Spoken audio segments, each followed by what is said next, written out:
안녕하세요. 방사선 관광학 5번째 시간, 레디에이션 아티스트입니다. 자, 앞전 시간에는 이 촬영 조건의 설정에 대해서 알아보았고요. 자, 오늘도 그 뒤로 이어서 한번 알아보도록 하겠습니다. 자, 오늘은 이 감광 재료와 액선 필름에 대해서 알아볼 건데요. 우선은 이 은염 감광 재료에 대해서 알아보는 시간을 갖도록 하겠습니다. 자, 이 은염 관광 재료는 말 그대로 음이죠, 은. 그래서 장점과 단점이 있습니다. 자, 이런 내용은 이 은이라고 생각하시면 되니까요. 크게 암기하지 않으셔도 됩니다. 내용만 이해하시면 됩니다. 자, 감광의 유제막이 어떤 빛에 어떤 감음하는 정도가 있습니다. 그래서 그 강광도가 높다는 거죠. 쉽게 반응한다는 거죠. 그래서 일반 광학 사진에서는 그 ISO 100, 200으로 감도 표시하는데요. 이 감도의 숫자가 높을수록 빛에 어떤 감응하는 정도가 높다는 거죠. 여러분 그 스마트폰에 보시면 어떤 뭐 전문가 또는 뭐 이렇게 수동으로 되어 있는 부분에 보시면 이 감도 표시할 수 있는 부분이 있습니다. 그래서 100, 200, 뭐 800까지, 1600까지, 3200까지 올라가는데 3200까지 이 숫자가 커질수록 조그만 빛에서도 반응할 수 있다는 거거든요. 그래서 이 부분이 이 은염 관광지로 같습니다. 그래서 뭐 ISO 100이다 그러면 이만하다는 거죠. 뭐 400이다 그러면 이만하다는 거죠. 그래서 쉽게 반응합니다. 빛이 조금만 있어도 팍 발광한다는 거죠. 이렇게 발광하겠지만 당연히 발광력이 이게 크겠죠. 작은 빛으로도 발광할 수 있기 때문에 어떤 이 ISO 감도가 높은 것일수록 적은 빛으로, 즉 적은 선량으로 충분히 감광시킬 수 있다는 거죠. 자, 두 번째는 이 감응하는 방사 에너지의 범위가 넓다는 거죠. 이 은이란 것은 빛 또는 X선 또는 감마선, 전자선 등 여러 에너지에 어떤 감응하는 재료입니다. 어떤 반응 보인다는 거죠. 한마디로 이 감응이란 자체가요. 그래서 우리 복사지 있죠. A4 용지 복사지 자체도 어떤 그런 성분이 있어서 좀 가격이 좀 일반 종이보다는 좀 비싸다는 거죠. 그리고 X선 영상의 어떤 화질과 그 안에 표현하는 어떤 정보 용량이 상당히 우수합니다. 그래서 영상의 어떤 수명 또는 유효기간 또는 정보를 담고 있는 말 그대로 보존 기한이 길다는 거죠. 그리고 이 은염을 사용하기 때문에 그 종류도 다양하고 풍부하고 응용할 수 있는 분야도 넓습니다. 그 전원이 필요 없습니다. 그 경량이고 소형이기 때문에 언제 어디서나 즉시 사용이 가능한 장점이 있다는 거죠. 단점도 있겠죠. 단점. 자, 은이기 때문에 뭐 금보다는 가격이 싸겠죠. 하지만 쉽게 대량으로 사용할 수 있는 것보다는 좀 가격이 비싸죠. 뭐 쉽게 막 쓰고 버릴 수는 없잖아요. 그리고 어떤 불가시 액선 영상, 우리 눈으로 볼 수 없는 것을 우리 눈으로 볼 수 있는 어떤 가시 액선상을 만들기 위해서는 어떤 현상이라든지 아니면 정착한다든지 이런 습식 처리가 어떤 필요하다는 거죠.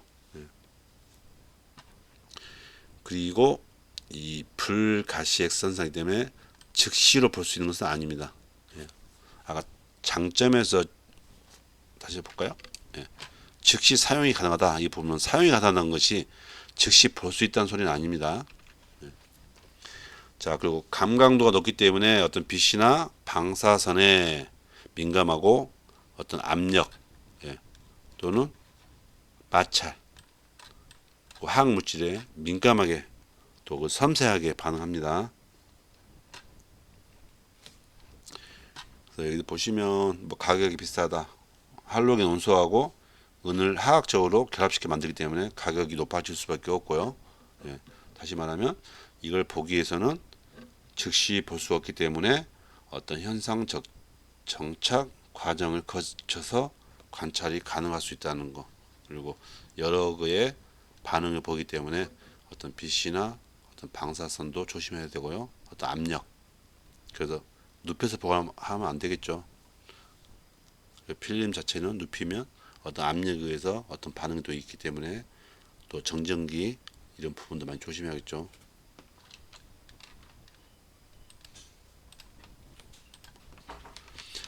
자, 다음은 사진 유지의 특성입니다.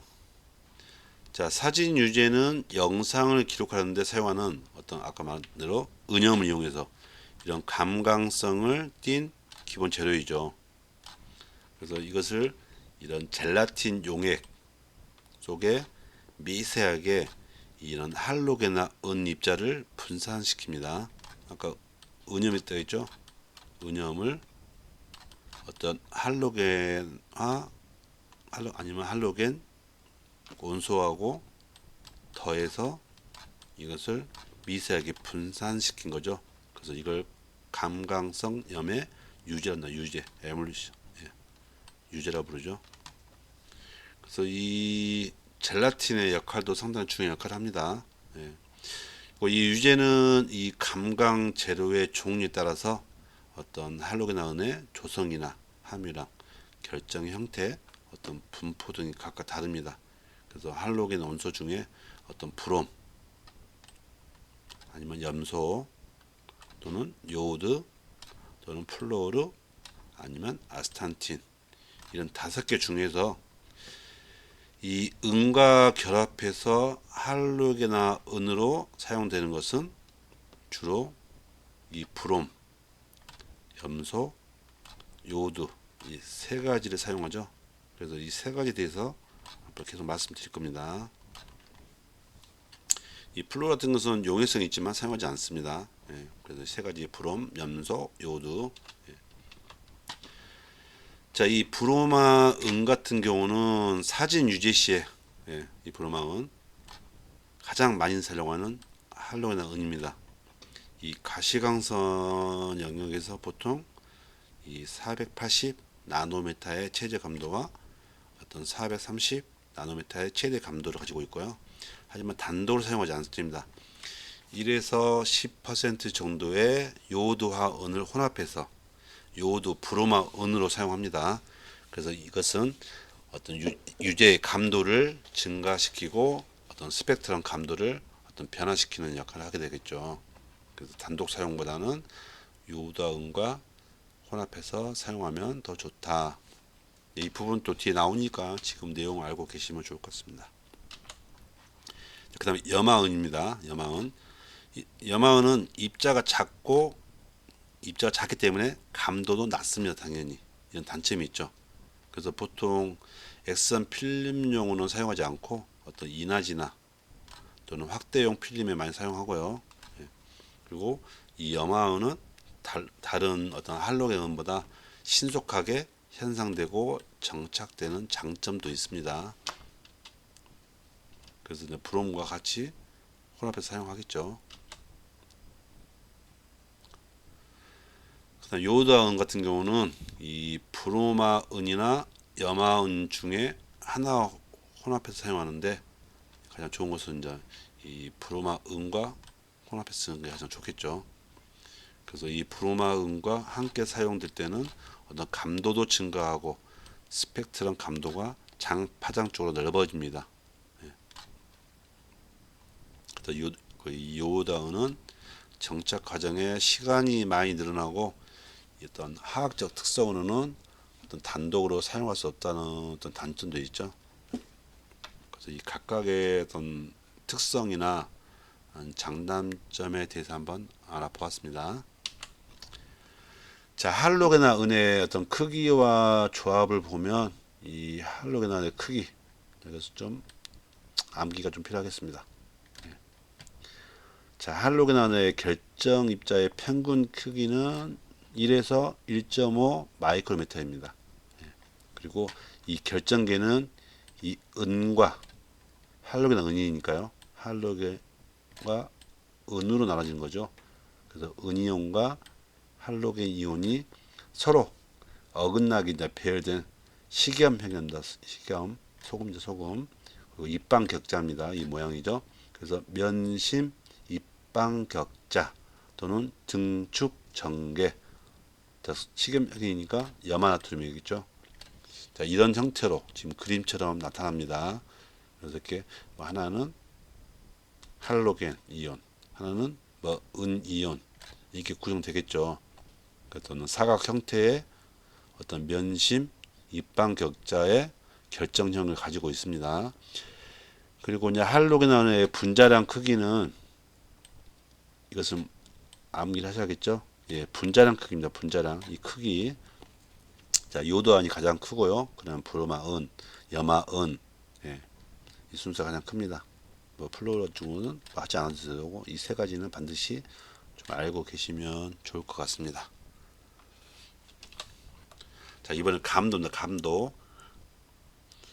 분자량 크기를 말했고요. 이번엔 감도를 보면 요드, 브로마, 은 이게 가장 크다겠죠.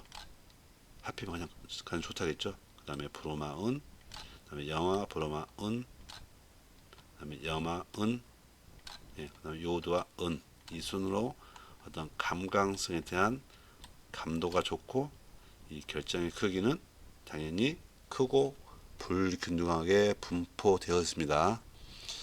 자, 이 부분도 좀 이렇게 암기하시면 좋고요. 자, 감도가 가장 큰 이 브로마 은 입자를 보면 이 은과 브롬의 이 격자 간격이 2.884 옴스통입니다. 자, 나노미터로 하면 0.2884가 되겠죠. 자, 이 부분 암기하시고요. 네, 이 브로마 은입자입니다. 네. 자, 여기에 요오드와 은을 1에서 10%를 조금씩 첨가시킨다 했죠. 앞서 말씀드렸습니다. 그래서 이 부분이죠. 이 부분. 예. 요오드 브로마 은을 되는 거죠. 예. 그래서 이 요오드와 은을 1에서 10%를 조금씩 첨가해 가면 이 은과 브롬의 거리가 점점 멀어집니다. 자, 요오드를 넣은 거죠. 요오드를 점점 거리가 멀어지고요. 반대로 염화은을 첨가하면 가까워집니다. 이해가셨죠? 네, 이 부분 여긴 좀 외울 것이 많네요. 네. 요오드를 넣으면 멀어지고 더 커진다는 거죠. 염화을 넣으면 점점 가까워져요. 그래서 이런 부분을 이 격자 결함이라고 하는데요. 예. 어떤 이상 격자는 완전히 꽉 찬 어떤 결정의 격자를 말하는데 그 속에서 어떤 몇 개 이런 격자점이 빠져나가 버린 거죠. 이렇게. 예. 그래서 이 격자점에서 이 격자점이 빠져나오면서 어떤 격자와 격자 사이에 들어가 있는 것을 어떤 프랭클 결함이라 합니다. 자, 반대로 어떤 빠진 격자 점만큼만 이상 격자로부터 어떤 삐어져 나온 격자의 팽창을 수반한다. 그래서 쇼트키 결함이라고 하죠. 이렇게 도망가지 않고 그 안에 숨어 있는 거죠. 이렇게. 아니면 여기서 사라져 버리는 거죠. 자, 이 부분이 나중에 어떤 압력 효과를 가했을 때 어떤 증감되냐, 감감되냐는 역할을 하거든요. 자, 이런 부분 같은 경우는 도망가지 않기 때문에 좀 더 증감되는 역할을 하고요. 이 부분은 빠져나갔기 때문에 여기는 어떤 것도 아무것도 영상이 맺히지 않을 수 있다는 거죠. 이걸 격자 결함이라 합니다. 자, 할로겐과 은의 조합을 보면 자, 유제는 감강성 있는 할로겐과 은의 결정이 이 젤라틴 속에 분산되어 있다고 했잖아요.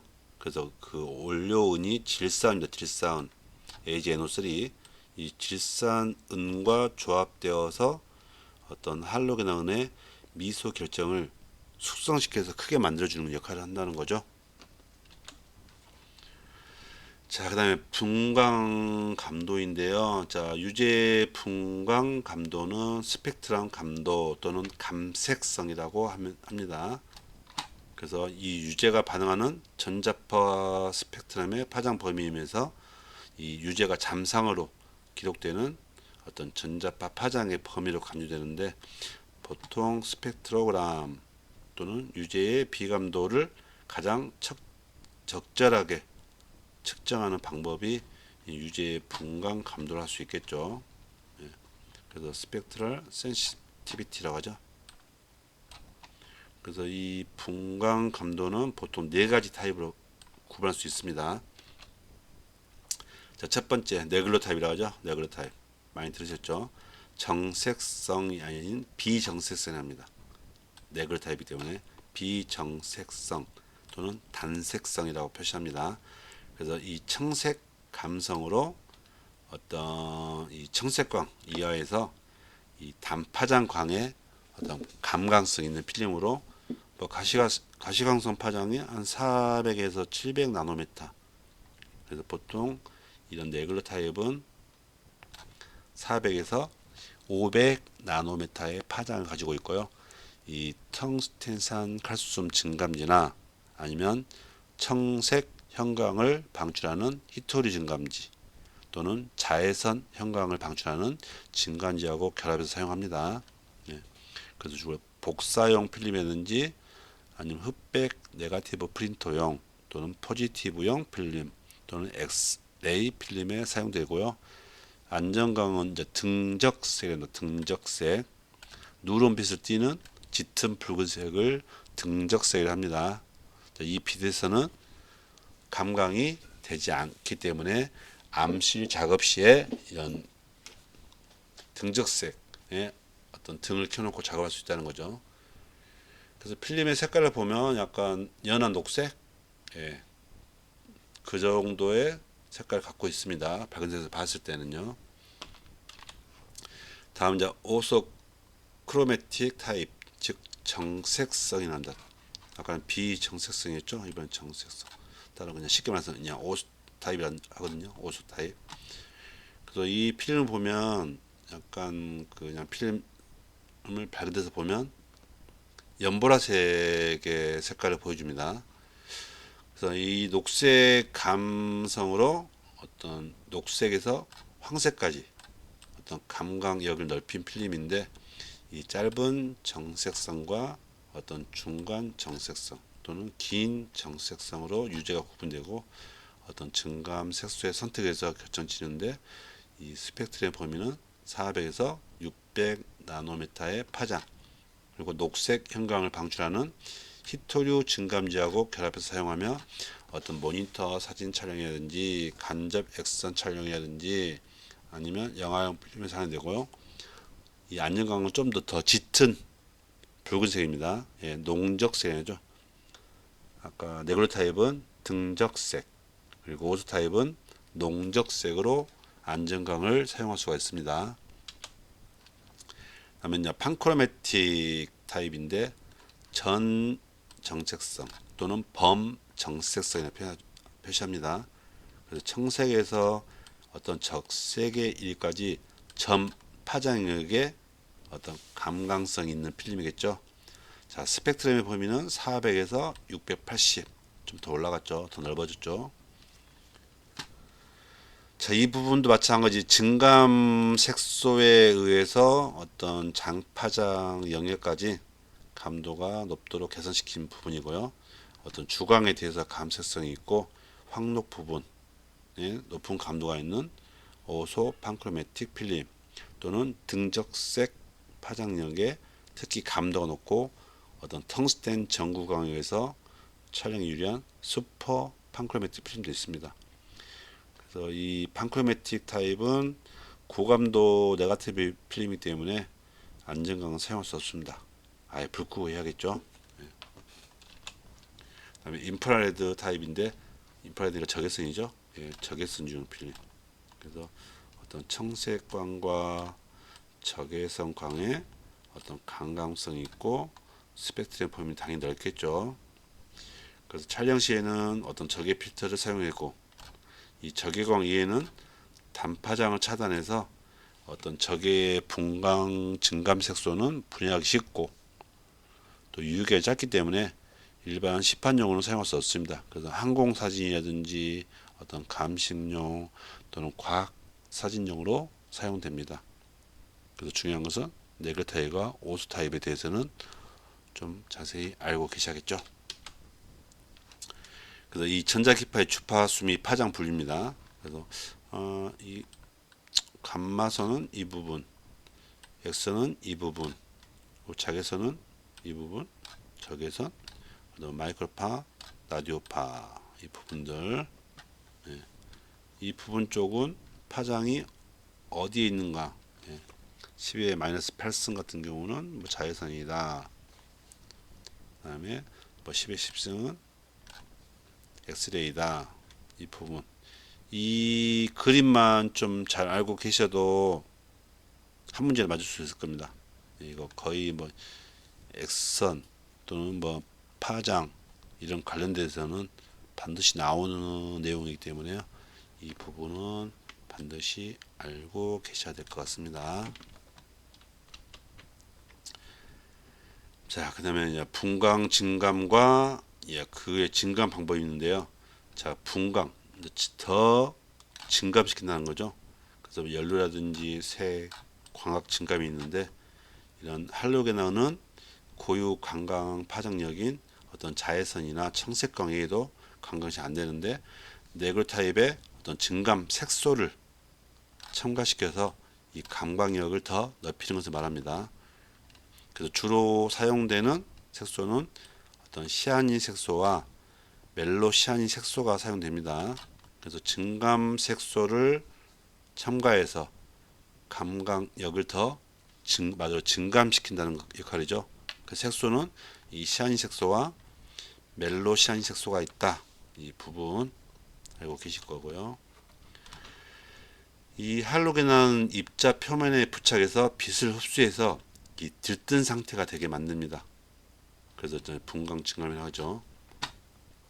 그래서 그 외에 뭐 젤라틴 중에 할로겐을 도포하기 전에 화학 증감제를 첨가시켜서 이 결정의 크기를 또는 결정 내부에서 불완전 개소 또는 감광핵을 뭐 증대시키는 화학 증감도 있고요.